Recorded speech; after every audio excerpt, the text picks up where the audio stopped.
Welcome to Outside the Box, a mental health initiative striving to end the stigma surrounding mental health. Hi, this is Outside the Box, and today I'm in conversation with Emily May, the president, co-founder, and lead executive officer of right2be.org. Welcome. Thanks so much for having me. Well, as I mentioned, I had heard about your organization. I don't know if it was Instagram, somewhere online. And it just sounded like an incredible movement to empower people because we're living in a world of a lot of harassment at times, especially online. Well, it's really everywhere. And I wanted to find out really how this movement started. Yeah, I started this work back in 2005 and really started it based off my own experiences of street harassment or sexual harassment in public space. Mm-hmm. And at the time, we had heard the story of a young woman named Tal Nguyen who was sitting in the New York City subway when an older man exposed himself in front of her. Tal took his picture with the intent of taking it to the police. The police were like, sorry, miss, he's probably 7 or 8 stops away by now.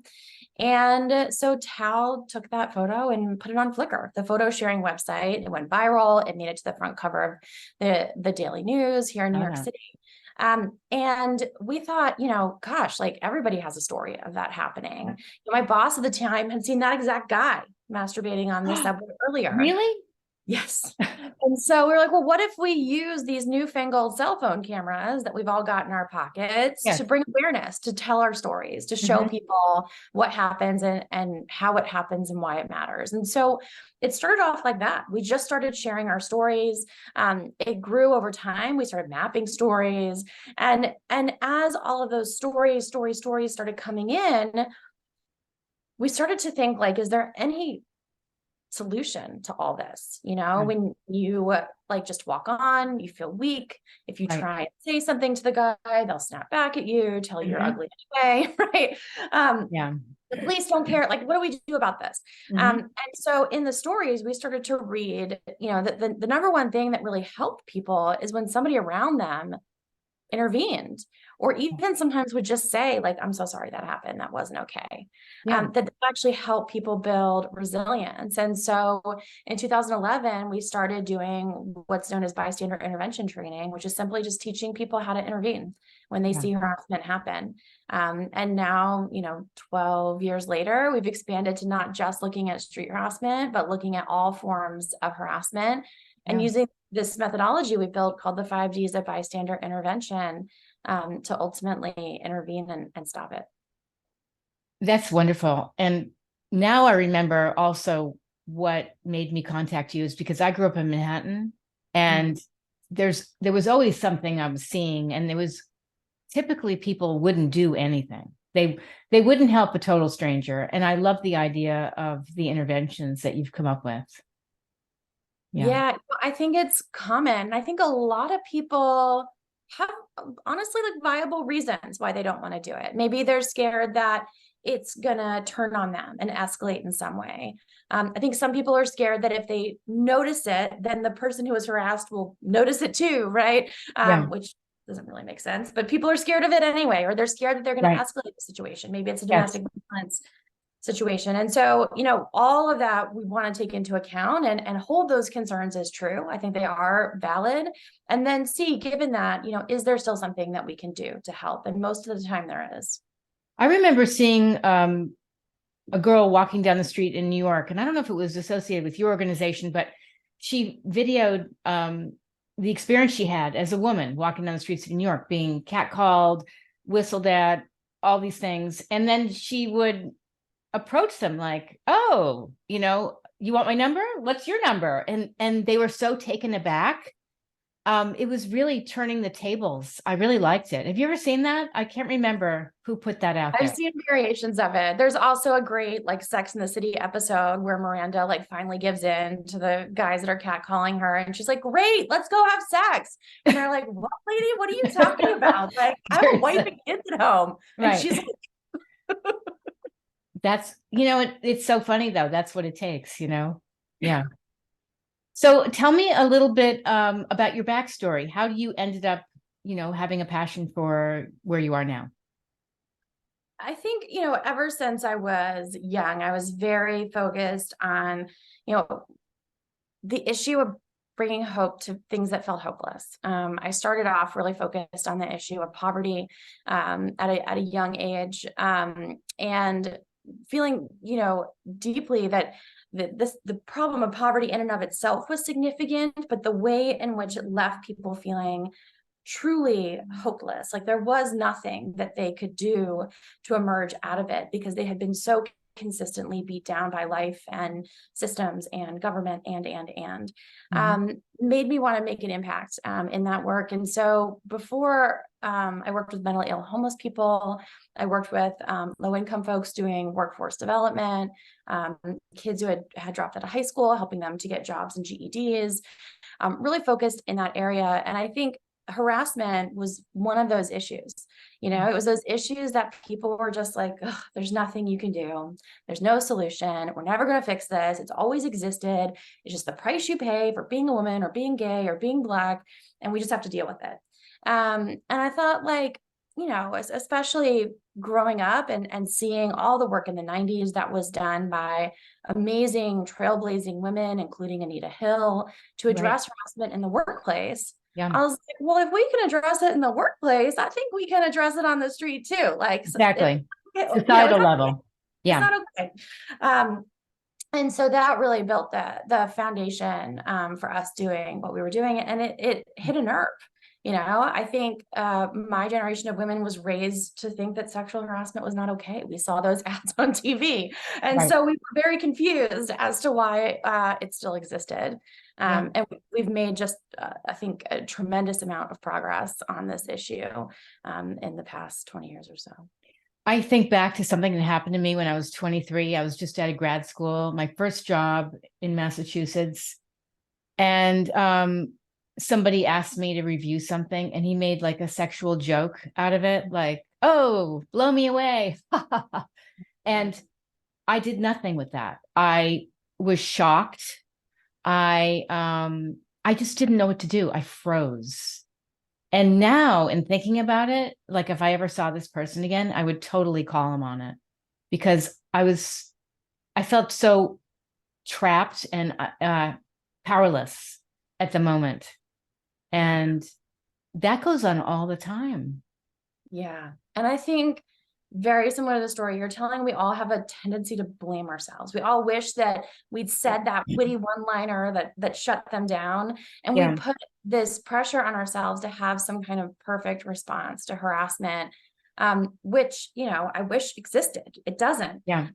And the reality is that it's not our responsibility to have the perfect response. It's their responsibility not to do that in the first place. place. Us. Right. Yeah. Yeah. Exactly. Yeah. Yeah. No, now I would have a totally different response. It's totally, would not hold back. But I actually shared that with my daughters. Yeah, because it was such a lesson. So tell me about the harassment training that your organization offers. Yeah, we do several of them. We do training on how to respond if you experience harassment yourself. We do training on how to respond if you witness harassment, how to intervene or stop it or take care of the person who's been harassed afterwards. We also do work around conflict de-escalation, resilience, implicit bias. But the big thing that I think we're most well known for is our work in bystander intervention. How do you intervene? And what I love about it is that I think it does give people hope. And the 5 Ds of bystander intervention are things that anyone can do. It's distract, create a distraction, maybe start a conversation with the person being harassed about something unrelated. Delegate, finding somebody else to help, maybe the person next to you. Document, creating documentation of the incident, but giving it to the person who's been harassed and leaving them in choice for what they want to do with it next. Yeah. Or delay, just checking in with the person after it happens. And then the last one is direct, but it's not about strapping on superhero spandex and swooping down and beating everyone up. It's about setting a boundary with the person doing the harassing, but then not escalating it, even if they have some nasty reply, and just turning your attention to the person being harassed and prioritizing them. I also go ahead. Yeah, these things are easy. Like I Yeah. mean, this is not rocket science that we're teaching people how to do. They just forget. Yes. Well, to Um, be calm too, to be calm in the situation. Yeah. Don't escalate it. yeah. I was going to say, I remember when I was living in Brookline, Massachusetts, I had gotten off the train, the T, and I saw this girl in a laundromat, and she was by herself. And then I saw somebody who was experiencing homelessness. He wandered in. She wasn't paying attention. She was distracted, and he was walking back and forth and looking at her and pacing and walked to the back, came to the front, and I all of a sudden I felt very uncomfortable for her. Mm-hmm. So I walked in and I actually brought her out of the laundromat. Mm-hmm. And I said, "Excuse me, I want you to know do you know you're all alone in this laundromat and this person just walked in?" I mean, he was clearly like, I don't know. He was very nervous Yeah. and she was so thankful. But, you know, just making people aware sometimes that are not aware of a situation and just being very calm about it. Yeah. It's good, I And I think. think that feeling that somebody else is looking out for us, somebody we don't even know. Yeah, You know? she thanked me profusely. Yeah. And Yeah. it counterbalances the idea that, okay, there are people in the world who are going to follow you around the laundromat and make you Yeah. feel uncomfortable. But there are also people in the world that are going to watch that happen and try to take care of you in that moment. And that's a much more palatable world than a world where there are only people following you around the laundromat, which Yes. is sometimes how it can feel when you're experiencing a lot of harassment. But let me just say, like, maybe this person was going to be harmless and maybe he was just nervous. Maybe he was going to ask for $1, you know? But I Yeah. just wanted her to be aware, like, hey, you are all alone in this laundromat and you're not aware of your surroundings. I think that was the New York, growing up in New York part of Yeah, me. Yeah. Yeah. absolutely. What else would you like people to know about your organization if they want to go through the training or anything like that? Yeah, so our goal is to make sure that everyone can be trained for free. So if folks want to go over to righttobee.org and sign up for one of our upcoming free trainings, we offer, trainings not just about sexual harassment, but about all forms of harassment, whether it be anti-Black harassment, anti-Asian harassment, anti-trans harassment, anti-Semitic harassment, you name it, we're offering it. And so really just want to make sure that people know these resources are out there and that they can come and join us and get their friends engaged in this, because ultimately, I think when you talk about any form of violence, like the most studied and measured way to address violence, hate, or harassment is having a community response. It's about us taking care of each other on a really simple, fundamental level. And I think it's something that we naturally want to do as Yeah. humans, but we're not resourced. So we're Right. out there trying to resource people to do that human thing. So you've received a lot of accolades. 25 kick-ass and amazing women we love, Jezebels, AOL Next Maker. How does it feel? All of the TED City 2.0 prize. How does this feel? I think yeah, it's not the I mean, it feels great. I'm not gonna, it feels great, but it's not the thing that It keeps me drives going you. in this Yeah. work. Yeah. It's I think it's recognition that it's working. Hmm. It's recognition that people see what I'm trying to do and what I'm trying to build, and believe in it. And it's I think anytime somebody comes to a training, anytime somebody donates, certainly, awards like that, Hmm. it's the universe giving me that little bit of push, like keep going, because it's not easy, running a nonprofit. It's not Right. easy doing this work. We certainly get a lot of hate and harassment just for doing this work. Do you Uh, really?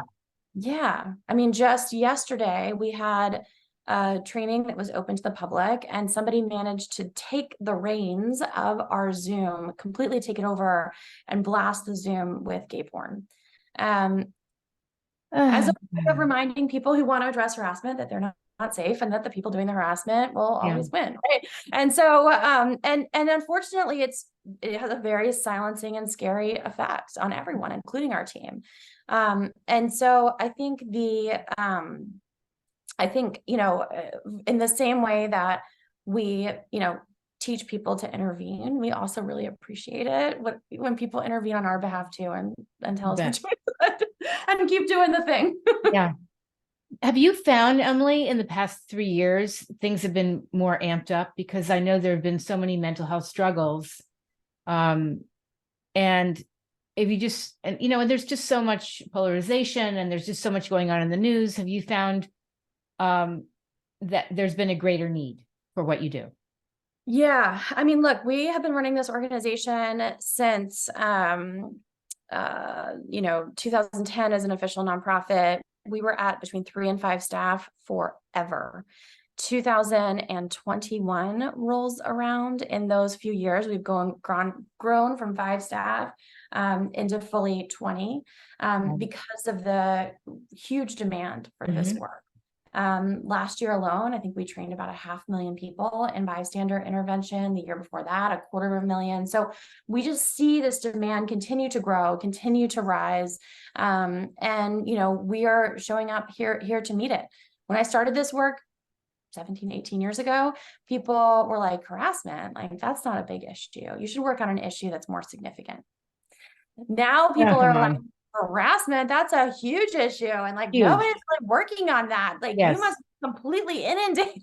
And it's the same problem, right? It's just, I think the awareness that it matters, that it's important, that we're not living in a sticks and stones will break your bones, but words will never hurt you moment anymore, that people understand that what people say leads to violence, leads, more extreme forms of violence and creates harm. Right. And that's new. It's not something that is not a thing that existed when I started this work.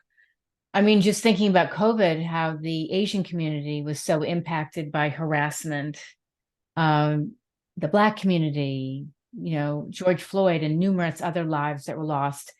And now I know people in the trans community that get harassed. I saw this video. I was going to send it to you before we chatted. This trans woman, Lily, shared this on TikTok. It was so powerful. Lily was sitting in a, I think it was Cheesecake Factory with her dog, really cute little dog. And the dog's just looking at her. And then for some reason, Lily had her camera on facing her and the dog. And you hear this woman saying, "Are you a boy or a girl?" And the woman proceeds to say that she is, forget the term she used, but she's a like anti-trans feminist. I forget what you call it. And a turf. Okay. And she says, so you a boy? And then she says, I hit. And the woman proceeds to say that she's 70. And Lily says very calmly, "Oh, really? I'd like to see that." And she was like really calm. And the woman's like, "Eat your effing food and get out of here with your stupid dog." And when Lily was so composed, called over the waitstaff. Funny enough, the waitstaff had heard the whole thing the entire time, but did nothing. And Lily said, "I'd like to speak with the manager, please." "Oh, I'm so sorry that you've experienced this, and we'll blah, blah, blah." It was like from the Peanuts cartoon when you hear, wah, wah, wah, wah, wah. You hear nothing and nothing was done kind of thing. And I thought, wow, people should sit in someone else's shoes for a day. Yeah. Yeah. And we have, partnered with Asian Americans Advancing Justice on our training to address anti-Asian harassment. We partnered with 1 million madly motivated moms to address anti-Black harassment. We partnered with the National Center for Trans Equality to address, anti-trans harassment. And in particular, really watching the conversation around the trans community right now, and because that is on fire, and we are seeing those communities increasingly targeted and increasingly politicized. In part of that national conversation, and that's a community that was already highly targeted and highly politicized. So to take it to the next level starts to, it's fully strip folks of their humanity. So I agree. I actually know families that have fully embraced with unconditional love their trans boy or girl, and it's beautiful to see. but that's not obviously always the case. It's By the way, you mentioned a few organizations for people that are listening that are part of the trans community, because I know a few people.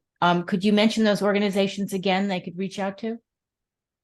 Yeah, so the Gender Center for Transgender Equality, that's the name of it, is the one that we're partnered with on, and we have a whole bystander intervention training to address anti-trans harassment, and really recommend reaching out to them. Great. I really encourage people to reach out to any organization that, like yours, that embraces them, that has their back, because there's so many people that have conflicting viewpoints and they're not interested in humanity. They're just interested in their own mindset. Exactly. Yeah. And it feels unsafe, Anything else you'd like to add before we wrap up? No, I think that's it. It's been a pleasure. Where can they find you on social? Right to Be? Yeah, so we are at right2be.org on Twitter, on Instagram, right to be on Facebook. We even have a TikTok account these days. Oh, good. And if they want to volunteer, if they want to get involved, do they just reach out to right2be.org? That's right. Okay. And you're in, like, where are you right now? Where are you located? Our main offices are in Brooklyn, New York. Okay. However, we are a national organization, so we have folks working from across the country. Fantastic.